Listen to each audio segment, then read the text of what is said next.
este Sport. Mesdames et messieurs, bonsoir, salut les amis, j'espère que vous allez bien. Bienvenue à la chaîne Ibrahim TV ST Sport. Tout simplement pour vous parler des deux premiers matchs qu'on a vus aujourd'hui, que ce soit l'Angleterre contre l'Iran ou le match qui vient de se terminer entre le Sénégal et les Pays-Bas. Voilà, donc le match qui vient de se terminer entre les Pays-Bas et le Sénégal, c'est que le Sénégal a perdu en fin de match 2-0. Et oui, malheureusement pour le Sénégal, c'est terrible ce qui s'est passé parce que franchement, le Sénégal avait bien dominé le match pratiquement de A à Z. Bon, je vais donner quand même le résultat du premier match entre l'Angleterre et l'Iran. C'était tout simplement un match à un seul sens, tout simplement pour l'Angleterre qui a gagné 6-2 facilement dans ce match-là, sachant qu'ils menaient au score 3-0 en première mi-temps. Et en deuxième mi-temps, ils ont marqué encore 3 buts. Et les Iraniens, malgré les 2 buts qu'ils ont mis, ils étaient quand même mal classés dans ce match-là en prenant 6 buts quand même. Et voilà, donc ils étaient tout simplement faibles les Iraniens. Par contre, les Sénégalais, donc les tenants titres de la Coupe d'Afrique en titre, ils ont très très bien joué, surtout en première mi-temps. On va dire qu'ils étaient bien collectifs, bien en place. Ils jouaient avec un système de 4-3-3 et ça jouait bien. Ils avaient un bon milieu de terrain. C'est vrai que c'était un peu, on va dire, pas très dangereux parce que des fois ils tiraient de loin et donc c'était pas très très très dangereux, surtout qu'ils rataient leur centre, etc. Mais ils avaient après tout la possession, on va dire, un peu plus que les Pays-Bas. Et les Pays-Bas, ils étaient, on va dire, plus défensifs que offensifs. Ça veut dire qu'ils étaient bien en place défensivement parlant et ils jouaient surtout sur les contre-attaques, sachant qu'ils étaient un peu dangereux en première mi-temps sur 2 occasions franches, celle de De Jong et une de Dumfries, si je me rappelle bien.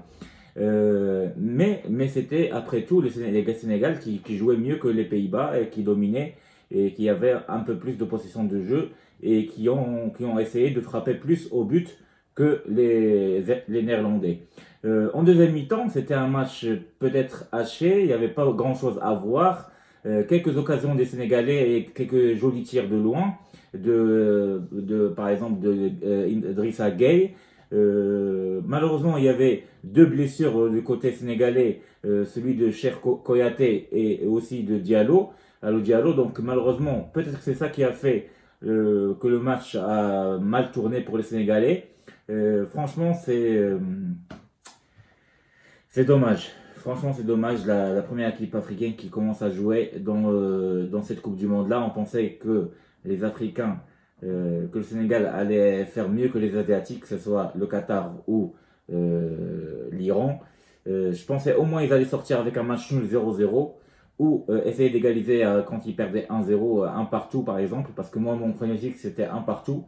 Et finalement, c'est les Pays-Bas qui gagnent ce match-là. Vraiment sur un, je sais pas, ils ont, comme s'ils ont fait un hold-up, ils ont volé le match, quoi. Ils ont rien fait en deuxième mi-temps.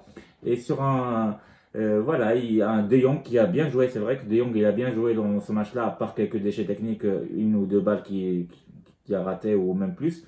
Mais sinon, en général, il était présent en milieu de terrain, même en défense. Et en attaque, c'est lui qui a délivré la passe, le centre décisif sur Pagbo qui a marqué. Pagbo, il s'appelait Pagbo, ouais, je pense qu'il s'appelle Pagbo, qui a marqué ce but de la tête sur une sortie hasardeuse de Mendy et sur une défense sénégalaise. Franchement, j'ai pas compris pourquoi Koulibaly et les autres défenseurs Diallo aussi, je pense, le numéro 4, ils ont resté comme ça et sans bouger, sans rien. Donc c'est une faute grave ce qu'ils ont fait. C'est une faute professionnelle sur un centre comme ça, que ça se voyait que c'était un centre qui devait tout simplement.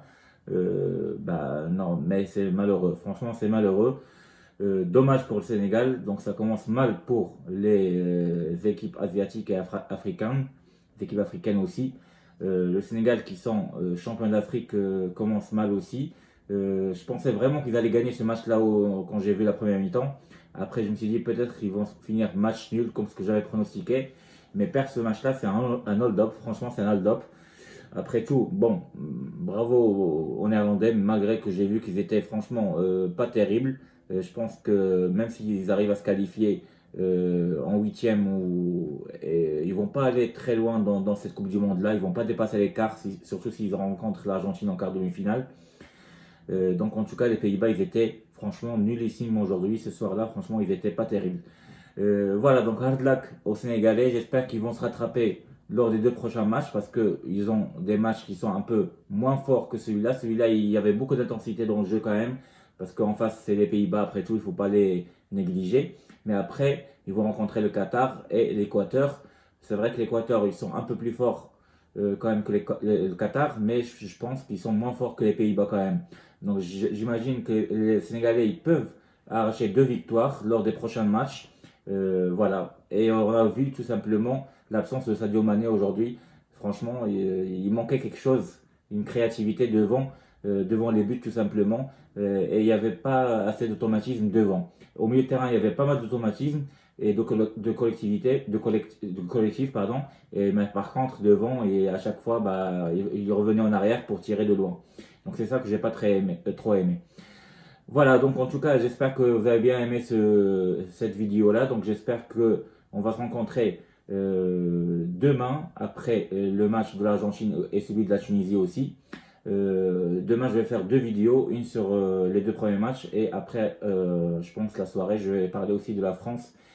Voilà, donc sinon, par rapport à l'Iran, il n'y a rien à dire, comme je vous ai dit. L'Iran a fait un match nullissime. Ils ont perdu 6-2 contre l'Angleterre. L'Angleterre a fait un très beau match, offensivement parlant surtout, parce que les Iraniens, tout simplement, ils ont joué avec une défense à 5. Au début, normalement, c'était censé être un 4-4-2, mais finalement, il y avait le milieu défensif qui revenait toujours en défense. Donc ça faisait 5 en défense, 4 au milieu, parce que même l'attaquant, il revient au milieu de terrain. Donc 4 au milieu et un seul attaquant. 5-4-1. Et malgré tout ça, ils n'arrivaient pas à arrêter les ailiers et les arrières des Anglais.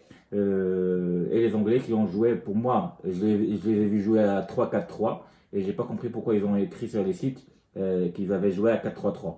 En tout cas, voilà, bravo aux Anglais et aux Néerlandais.